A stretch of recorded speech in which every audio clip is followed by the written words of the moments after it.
सर्व भक्तों को दास का सत साहेब। मेरा नाम है अखिलेश दास और अगर अभी तक आपने हमारे YouTube चैनल स्टार भक्ति ऑफिसर को सब्सक्राइब नहीं किया है तो सब्सक्राइब कर लीजिए, ताकि मैं जब भी नए नए परमात्मा के सत्संग अपलोड करूं तो आप उन्हें देख सकें और भी भक्तों तक पहुंचा सकें। और अगर आप हमें इंस्टाग्राम पर भी फॉलो करना चाहते हैं तो लिंक आपको डिस्क्रिप्शन बॉक्स में मिल जाएगा, जाकर आप हमें फॉलो भी कर सकते हैं। एक किसान था, उसकी पत्नी, एक पुत्र होने पर पत्नी की मृत्यु होगी। उसने दूसरा विवाह कराया, उससे एक पुत्र हुआ, फिर दोनों ही मर गए। अब बड़े पुत्र का विवाह हो चुका था, छोटा पुत्र उससे 10-15 वर्ष अंतर था, छोटा था।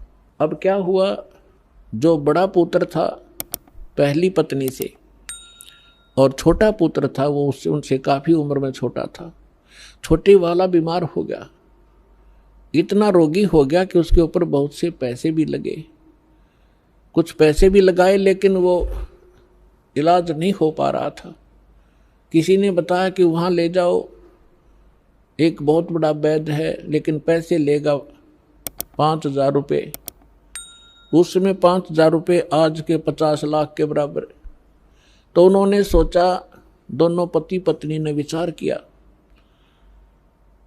कि क्यों ना इसको किसी प्रकार से इसकी मृत्यु करा दें, विष दे दें, तो उसके पति और सारी संपत्ति अपने पास रह जाएगी, इस वाली भी। उन्होंने ये विचार करके स्वयं तो हत्या करने की सोची नहीं, एक डॉक्टर से बात कर ली, वैद्य से, कि भाई आप ऐसे करो, इसको विष दे दो। उसने कहा मैं 500 रुपये लूँगा और किसी का शक भी ना होगा, 2-4 दिन दवाई देता रहूँगा और फिर मैं इसका काम तमाम कर दूँगा। अब उसने 500 रुपये लिए उस समय, कहाँ 5,000 थे। उन्होंने सोचा 500 में पीछा छूटा ही तक, तो उसने 500 रुपये लेकर उसको विष दे दिया। वो लड़का मर गया। तो ग्रामीणों ने, रिश्तेदारों को पता था कि भाई बहुत दिनों से बीमार चल रहा था, मृत्यु होगी, बात समाप्त हुई। और वो दोनों पति पत्नी, खुशी का ठिकाना नहीं, बड़े भाई का और उसका भाभी का। 1 वर्ष के बाद उनका एक पुत्र प्राप्ति हुई और गुणा खुश हो गए, कुछ सारी संपत्ति के वारिस बन गए। अब उस इकलौता पुत्र उसको खूब अच्छा घी दूध खिलावे, लाड से पाले पोसे। घने दिनों में वो गाभरू हो गया, जवान हो गया। युवा होते ही उसका विवाह कर दिया।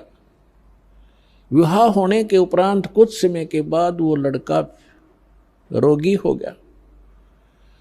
अब पहले तो भाई था, उस पर पैसे लगाना अनिवार्य नहीं समझा। अब पुत्र बीमार हो गया, उसको ना जाने कहाँ कहाँ ले गए, जिसने जो मांगा वही दिया। यहाँ तक कि आधी जमीन को भी सेल करना पड़ गया, वह भी बेच दी। लेकिन लड़के का जो स्वास्थ्य गिरता ही चला गया और अस्थि पंजर की तरह चारपाई पर पड़ा पड़ा अंतिम सांस गिने। उसका पिताजी साथ बैठा था। उस लड़के ने कहा कि भाई साहब, अपने पिता से बोला, भाई साहब मेरे कफन और लकड़ी की तैयारी कर। अब उस व्यक्ति ने सोचा बच्चा ज़्यादा रोगी हो गया और एकी बैकी बात कर रहा है। उसने कहा बेटा मैं तेरा बाप हूँ, मैं तेरा पिता हूँ। वो बोला, लड़का बोला तू मेरा पिता नहीं, तू मेरा भाई है। और सुन, मैं तेरा वो भाई हूं जिसको तूने विष देकर मारा था। और भले पुरुष, मेरा हिसाब बराबर हो लिया, आधी जमीन तूने बेच दी मेरे इलाज पे। अब मेरा तेरा लकड़ी और कफन का हिसाब बैलेंस है, वो तैयारी कर ले बस चुपचाप। अब वो हक्का बक्का रह गया, उसने अपने किए कर्म की याद सारी आ गई। तो उस व्यक्ति ने कहा कि भाई साहब एक बात बता, ठीक है मैंने जैसा जुल्म किया, क्योंकि तो इकलौता पुत्र, आगे संतान नहीं, मेरा तो कुल नाश भी हो गया। लेकिन एक बात बता, हमने तो जो बुरा किया फल मिल गया। अब ये तेरी पत्नी है, इसने क्या बुरा किया था, अब जिंदा जलाई जाएगी तेरे साथ, क्योंकि उसमें सती प्रथा थी, पति के साथ पत्नी को कंपलसरी जला दिया करते जिंदा। तब उसने लड़के ने कहा कि वो वैद्य कहाँ है जिसने मुझे विष दिया था। उसके भाई ने बताया कि वो आपके 4 वर्ष बाद अचानक हार्ट अटैक होकर मर गया था। तो उसके लड़के ने बताया कि ये वो मेरी पत्नी वो वैद्य है, अब यह जिंदा फूकी जाएगी। इस दुष्ट ने 500 रुपये के लालच में ऐसा जुल्म किया था। तो पुण्यात्माओं, परमात्मा कहते हैं एक लेवा एक देवा दूतम, या कोई किसी का पता नहीं पूतम, ऋण संबंध जुड़ा एक ठाठा, अंत में सब 12 बाटा। अब जो प्रसंग चल रहा था कि जिनके संतान नहीं है वो उनका बैलेंस खत्म हो गया है, किसी के साथ संस्कार उलझ नहीं रहा, उलझेड़ा नहीं रहा उनका। और हमारे समाज में ऐसे ये लोक वेद दंत कथा ऐसी बना रखी है कि जिसका संतान नहीं उसका के जीना, उसकी शकल भी ना देखो। अपने आत्मा जो बहन और जो भाई जिसका संतान का संयोग नहीं है, यानी वो कति क्लियर है, उनका कोई एक दूसरे से लोन नहीं है। अब लोन नहीं है तो जानबूझ कर भगवान भी लोन फंसावे नहीं उनका, वो आपको हर पहलू पर ज्ञान देंगे। लेकिन अब जिस विषय पर चल रहा है यही बताएंगे। अब जैसे क्या होता है, इंसान तो कुछ दिनों के बाद संतोष कर लेता है कि भाई चलो भगवान ने जैसा संस्कार दिया हमारे भाग्य में ना होगा। लेकिन बहन उसकी पत्नी को संतोष नहीं होता। अगर होता है तो अड़ोसी पड़ोस के रिश्तेदार की माताएं बहनें आकर उसको जीर्ण नहीं देती, कोई ना कोई आकर आटपकेगी, आवेगी मनमाने कोई उधारा सामान मांगने, और चर्चा चलावेगी न्यो कि बहू का कोई बालक नहीं हुआ, ये भगवान एक जातक तो चाहिए था, बता के जीना बिना संतान के क्यों कर टाइम पास करे। तो वो ना चाहते हुए बेचारी दुखी हो जाती है उनके आपस की वार्ता सुन के, तो उसको प्रबल प्रेरणा हो जाती है कि हुक एंड क्रुक किसी प्रकार भी बालक हो। और बालक संस्कार में है नहीं तो उसकी अंत में तड़फ उस माई की जिसके बालक नहीं होते, इससे वियोग में मर जाती है। भगवान एक मेरा संतान होती तो संसार समाज में भी सुखी होती, औरों की तरह मेरा भी इज्जत होती, वो मर जाती है। इस काल ने ऐसा जुल्म कर रखा है हमारे साथ।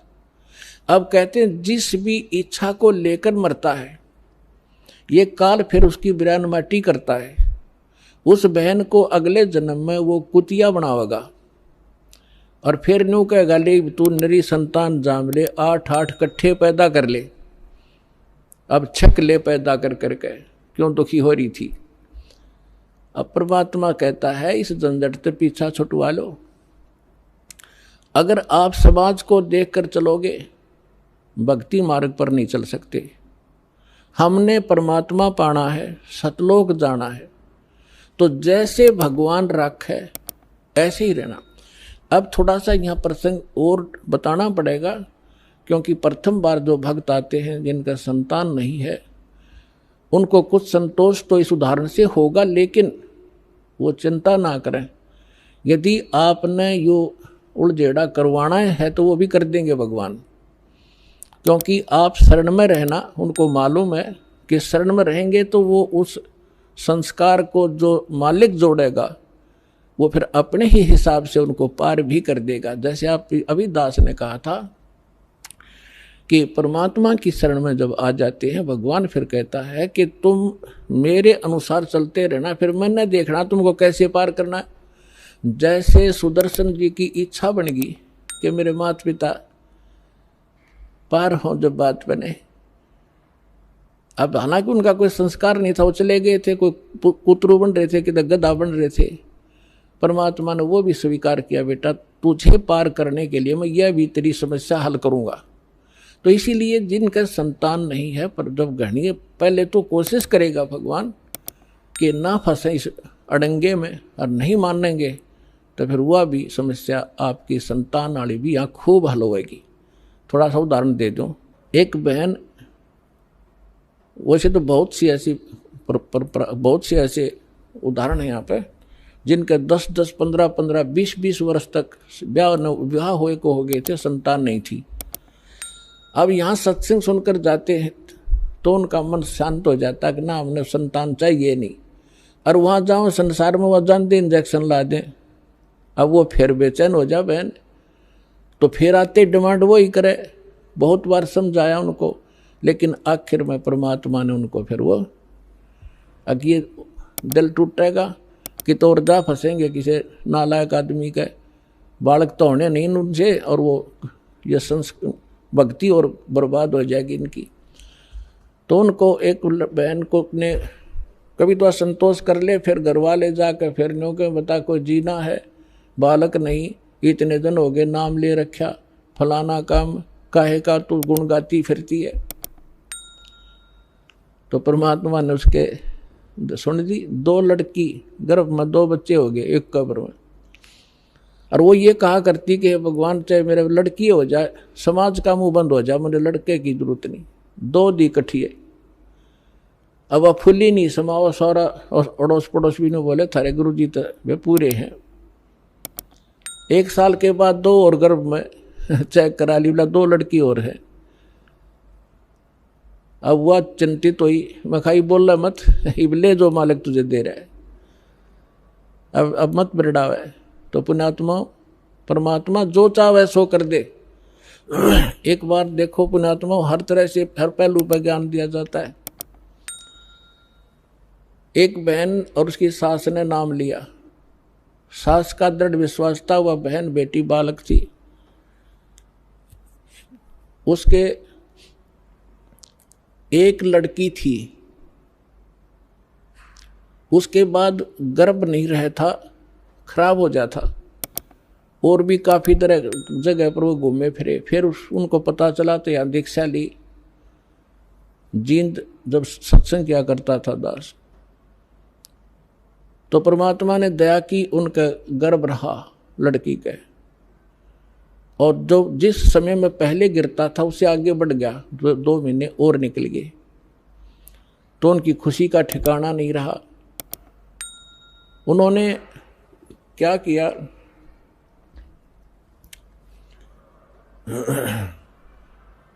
जब हमारी थोड़ी सी संगत थी, ज़्यादा नहीं थी, थोड़ी संगत थी, तो किसी दूसरे उनके पड़ोस में एक और भक्त था, उसने प्रार्थना की कि आज गुरुजी हमारे यहाँ भोजन करने की दया करो। हमने कहा ठीक है बेटा बना लो। हम 5-7 भगत मेरे साथ उनके खाना खाने गए शाम को। उधर से वो भी आगे पड़ोसी थे उनकी मदद कराने के लिए, भोजन बनवाने के लिए।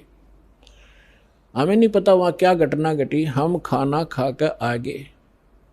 वापस आने के बाद सुबह रात को फ़ोन आया उसकी सास का कि गुरुजी से कहियो मेरी पुत्र वधू का गर्भपात हो गया और बहुत बुरी तरह रो रही है। और वहीं हो गया जब आपकी सेवा कर रहे थे, उन्हीं के दूसरे के घर में। सारे बाथरूम में ब्लड हो गया। वो तो रो रो कर सारी रात उसने तो आंखें सुजा ली। मैंने उसको फ़ोन बताया, माँ बेटी यहाँ आ, तेरी सास ने उसको कहा यहाँ भेजो। उसकी सास आ गई। उसको समझाया बेटा भगवान जो करे वो गलत नहीं करता। वो बोली जी मन ने तो विश्वास है पर वह बालक ना मानती। ठीक है माँ कोई बात नहीं, जो हो गया सो हो गया। क्या बात, परमात्मा जो करता सही करता है। अब अगला दिन फिर ऐसे ही उसका रोते रोते गुजर गया। उसकी सास ने फिर प्रार्थना कीजिए आज कल हमारे भोजन करने आओ। हम बोले भाई चलो चलते हैं। चले गए। वह लड़की बुरी तरह रोए। मैं बोला बेटा परमात्मा जो करता सही करता है, विश्वास कर। ये कोई बड़ी बात है और दे देगा साल भर में तने शांति रख। पर वह नहीं मान रही थी, दुखी थी। कोई बात, हम आगे खाना खुना खा कर चल भाई ठीक है। जो हम ज्ञान दे सकते हैं परमात्मा का हम उतना ही दे सकते हैं, बाकी बालक का नहीं समझ में आती। फिर क्या हुआ, उसकी सास ने सोचा भाई गर्भपात हो गया और इसमें कोई कतरा ना रह जा गर्भदान बच्चा दानी में, फिर दिक्कत कर दे, अल्लाह दिखा के आती हूँ डॉक्टरनी को। अगले दिन वो एक पड़ोस में अच्छी प्रसिद्ध डॉक्टरनी थी, उसके पास गए। उसने अल्ट्रासाउंड किया और वो कहने लगी कौन कहे बालक गर्भपात हो गया, न्यू का न्यू गर्भ है इसके, ओके ऑल इन रिस्पेक्ट। अब उनकी खुशी का ठिकाना नहीं। फिर फोन आया, ओए होए अब उनका फिर फोन आया उसकी सास का, जी कमाल कर दिया, भगता ने बताया जी ऐसे ऐसे वो सास न्यू कह रही है, वो गर्भ को नहीं खराब हुआ उसका, वो न्यू का न्यू पा गया, चेक करा का आए हैं। अब अगला दिन वो दोनों आई सास बहू, वहाँ पर कुटिया में हम बैठे थे और खुशी न्यारी खुश हो रही वाला लड़की। मैं बोला बेटा भगवान पर भरोसा करो और परमात्मा जो करता वो गलत नहीं करता। अब फिर देखो कमाल है, 3 महीने 4 महीने के बाद उसने चेक कराया, अगर लड़का से अगर लड़की, वह लड़की पाई। अब वह फिर रो, वह लड़की उसकी पुत्र वधू, मैं तो इसका गर्भपात कराऊंगी, हमसे बात करी।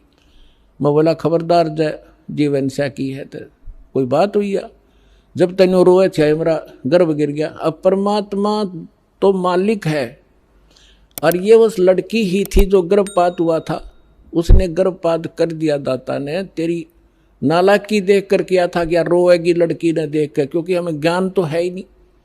और फिर लड़का देता, उसी आत्मा को लड़का बना कर देता, अब रोले अपने कर्म। अब हमारा स्वभाव कैसा हो गया, ऊंट जैसा। ऊंट पे समान दर है ना, उसने लाद है और जब भी नौकरा रहा, जब भी रोया कर बहुत बूढ़ा कर दिया मेरे साथ में, और जब उसने उतारे, जब समान ने तारा करा ऊंट पर, जब भी वो नौकरा करा उसने कहीं भी बूढ़ा करा मेरी गेलिया, अभी बुरा कर रहा है मेरा। तो परमात्मा हम हो गए ऊंट के से स्वभाव के। अब परमात्मा हमें सुख दे जब भी रोआ, और दुख में तो रोना है, रोना वो तो स्वाभाविक है। तो उसकी सास ने यह बात समझ में आ गई थी, गुरु जी के वचन का मैं तब उल्लंघन करूँ नहीं। और इस लड़की ने पूरी कर, वो उसकी सास यानी उसका ससुर ठीक सी पोस्ट पर नौकरी करता था, तो उसकी सास ने कहा कि इस लड़की का सारा खर्चा मैं दूंगी, तो निश्चिंत रहे, और इसने ब्याह भी और सारा खर्चा हम देंगे, तो बकवास नहीं करेगी, इसका हम गर्भपात नहीं करेंगे। वह लड़की होगी दूसरी, और जब भगवान के हाथ में, वो तो उसके बच्चे हैं, उसकी ये मिट्टी उसी की बनाई हुई है। अब लड़का देते था उसको, उस संस्कार टाले था लड़की वाला, लेके के मांग लिया रो रो के, और फिर रो रही है। फिर अगले बार उसको लड़का दिया। आज भी वो लड़की और उसकी सास सत्संग में आते हैं। अब कहने का भाव ये है पुण्यात्माओं के, भगवान जो करे तुम बीच में टांग ना डाया करो। अब डॉक्टर है ऑपरेशन में थिएटर में ले गया, अब आप यहाँ परमेश्वर के ऑपरेशन थिएटर में आ गए, और यहाँ ऑपरेशन थिएटर में मरीज अपनी चलावे तो केस बिगाड़ेगा, वो होने नहीं दे उसको जो डॉक्टर चाहता है। ऐसे ही एक बहन के एक लड़की हो के, और फिर वो 27 वर्ष तक, वह लड़की 27 वर्ष की होगी, उसके ब्याह भी कर दिया, उसके भी बालक हो रहे लड़का लड़की, और उसकी फिर भी तमन्ना एक बालक था एक लड़का तो ही जाता है। वह 56 साल की हो रही बुढ़िया, और यह तमन्ना रखे 56 साल की उम्र में मालिक ने फिर छोरा दे दिया उसका लड़का। अब लड़का 5 साल का हुआ, मर गई, सर पर धर ले, लड़का कौन पालेगा। तो हम ऑपरेशन के अंदर हम अपनी गड़बड़ करवाते हैं तो वो बिगड़ जाता है केस।